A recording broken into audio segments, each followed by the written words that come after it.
Now, I've remade this video countless of times because I have so many things I want to talk about when it comes to this, but I do want to keep it under 10 minutes and I want to get my main points across. And before I get into it, I want to apologize for skipping Friday's upload. I know I usually keep a strict schedule of Tuesday and Friday, but unfortunately, I've been super busy, and the reason why I've been busy, well, is finding a job in 2025. Now, I kind of like to keep my life private when I do these types of videos, and I always talk about, what I've been through and my experience of what I learned, if I healed or whatnot, later in life, which is what the videos you guys see is when after I deal with something. And one of the things I'm currently dealing with, and I know that won't get any better, is finding a job in 2025. Now, what really motivated me to make this video is the fact that I know people closely and mutually that are going through the same thing. But one of the patterns I've realized that are happening to all of us that's happening similarly is budget cuts. It sounds all the same. Budget cuts is just people cutting you for money to save money, or they simply want to get rid of you, right?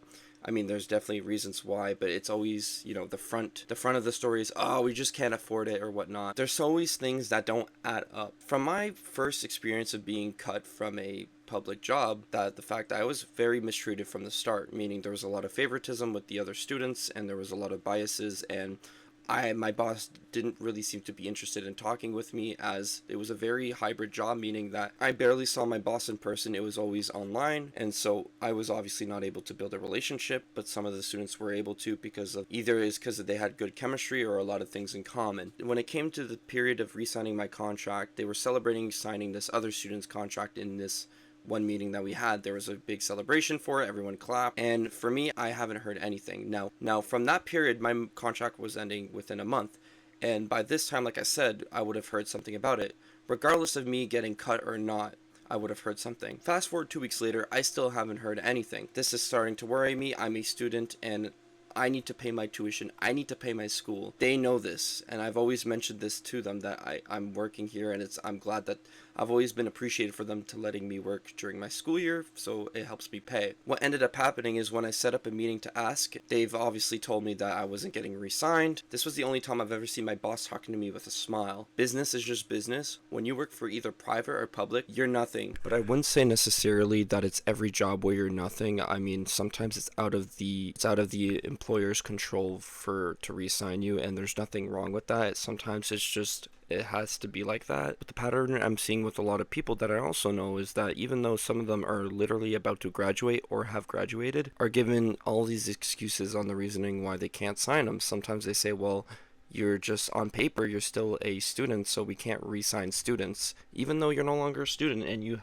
have your diploma, or you have a way of proving that, hey, you are no longer a student and you are fully graduated. They still won't re-sign you.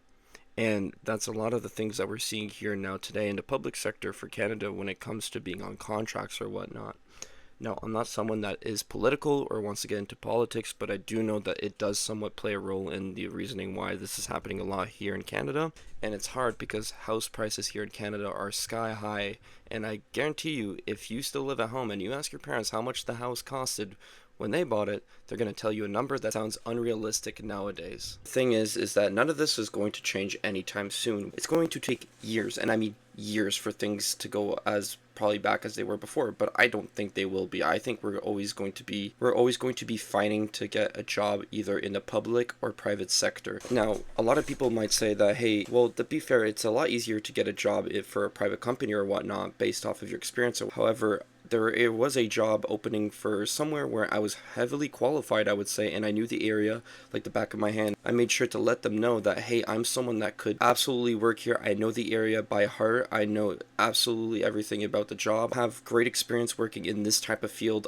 I literally study in this field or whatnot. I have all the qualifications that you guys are looking for, licenses, recertification, everything that you need to work here. Moral of the story is I got declined 3 to 4 times, meaning even though I had everything that they asked, it still wasn't enough for me to get the job. And sometimes some jobs need you to get previous job experience, meaning like your diploma, your degree isn't the main thing that they want.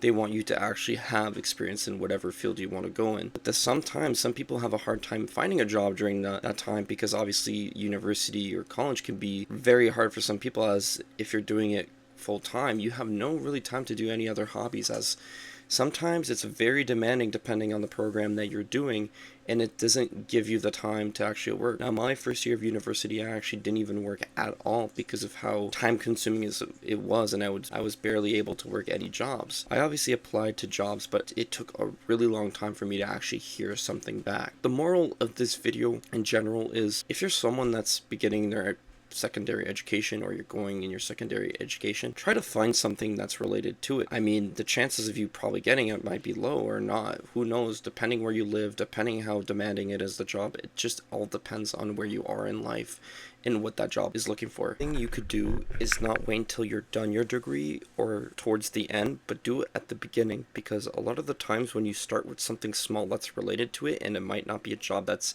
necessarily like pleasing or necessarily something you really want to do long term, it's just doing those temporary jobs for you to build up your resume, for you to build up your work, build up your experience, in order for when you're done school or whatnot, then you'll have a higher chance to be hired compared to a lot of other people. It's not only that a lot of the people that I know are applying to jobs and they have no single experience, but some of them don't, and that's making it a lot harder for them to actually find a job. I mean, this video might be something that a lot of people might disagree with, or some people might agree with. Based off my experience currently where I am, it's been nothing but a negative experience of me trying to find something, and it's just been an overall tough thing, and I'm not the only one that's going through this. Hey, like I said, I know a lot of people that just finished their degree, as in a month ago or less, and they just got either let go because they're considered to still be a student, or their jobs just simply don't want to hire them.